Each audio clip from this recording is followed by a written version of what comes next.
Today I'm going to be I've actually already made the bone broth, and I was just going to kind of talk to you about that a little bit, and later I'll do a video of me actually making it, but I'm going to kind of just talk about it and tell you what I do. And different people do it differently, so it's kind of up to you how you want to do it, and figure out what works for you. And this just works for me. This is what I do. It might not be exactly how some people think it should be done, but this is just what I have found works for me. First of all, what I do is I take chicken bones, and it might have a little meat in it, maybe a little skin.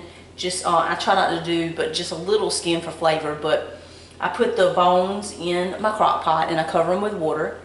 And you can season them any way you want to. I use pink Himalayan salt and sea salt, black pepper.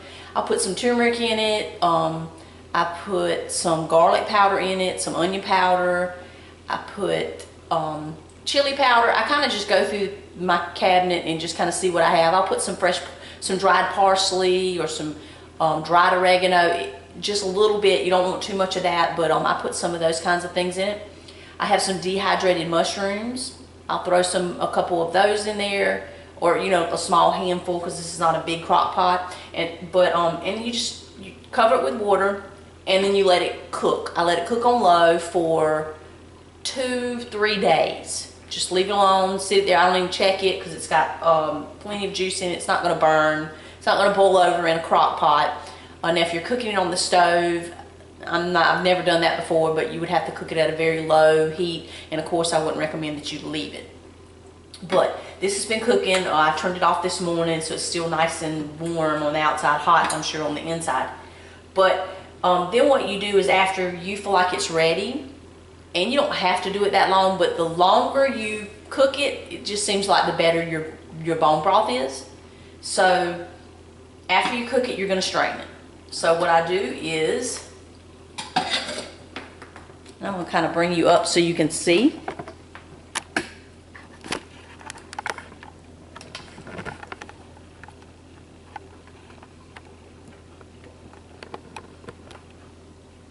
Okay. This is the bone broth. I'm not sure if you can see that. I'm going to get this out of the way. Ooh, it's hot. Alright, and what I do is, you can do this anyway. I just take a pot and I have this strainer, because I don't want any bones or anything left in it, because what I'll do is drink it in a coffee cup or something, sip it. It's really, really good for you. But let's see. Ooh, and I'm making a mess, but just strain it out like that. And what I did is I just cooked the chicken. And of course, it's better if the chicken, doesn't have any antibiotics and things like that. That's up to you, though, of course, but because you don't want those kinds of things leaching out into your bone broth. But it's totally up to you. Any chicken will work. And I usually just strain it some. Set that to the side. Set that back over there. And then I have about a half of a pot of chicken broth. Then I'm not sure if you can really see it. I don't want to spill it. Alright, so then what I do is I just take some mason jars, and again, that's totally up to you what you want to do, how you want to do it. And I just pour it in. I don't fill it all the way up. And you can strain this again if you think you kind of didn't get quite everything out of it.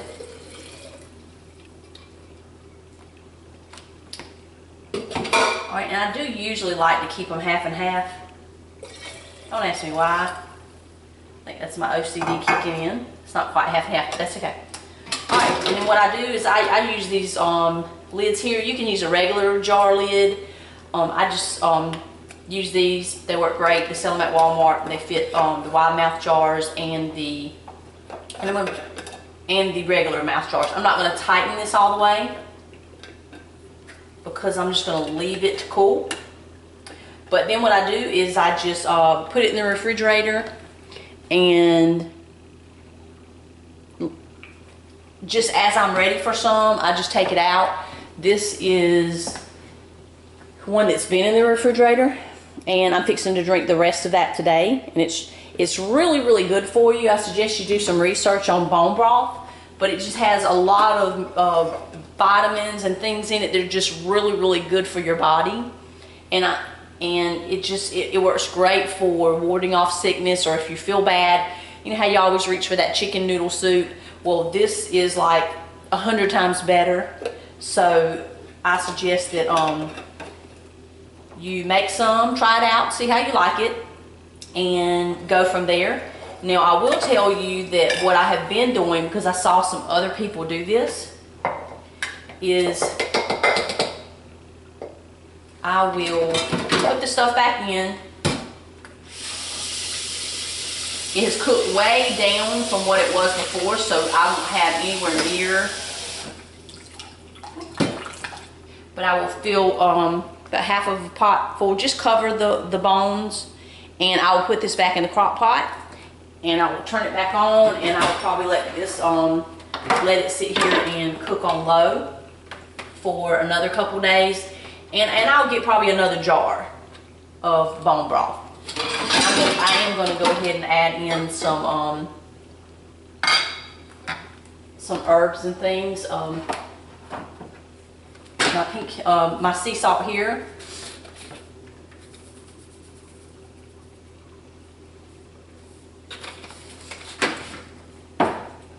This is actually I'm going to zoom you out a little bit. Oops. This is actually pink Himalayan sea salt, but what I did is when I emptied this container, I filled it up with a little funnel, because I buy my pink Himalayan salt from the San Francisco Salt Company, and I get like a 25, I think it's a 25-pound bag, maybe more than that, I'm not sure. But and then I just fill this back up. So this is actually the fine grade pink Himalayan salt. So I'm gonna put some of this in.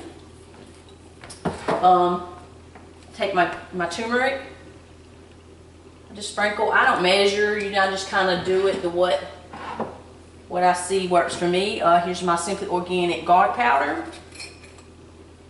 Just sprinkle a little bit. Add a little curry powder. And herbs are great for you, and this is organic as well. Everything I use is not organic. I'm trying to get there, but right now everything is not organic, but I'm trying to get organic. This is my dried basil, and this is organic dried basil from my garden. And I just take a little bit and crunch it up. It'll cook right down in there. Here is also organic oregano from my garden. Just take a little bit, crumble it.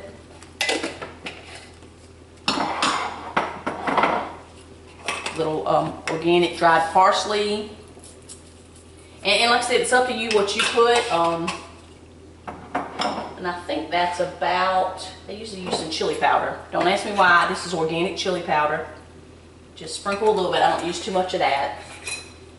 And I'm not sure if I did pepper. I used the Simply Organic pepper. And again, what you use is entirely up to you. I don't even give it a stir. It will, believe me, it will start boiling a little.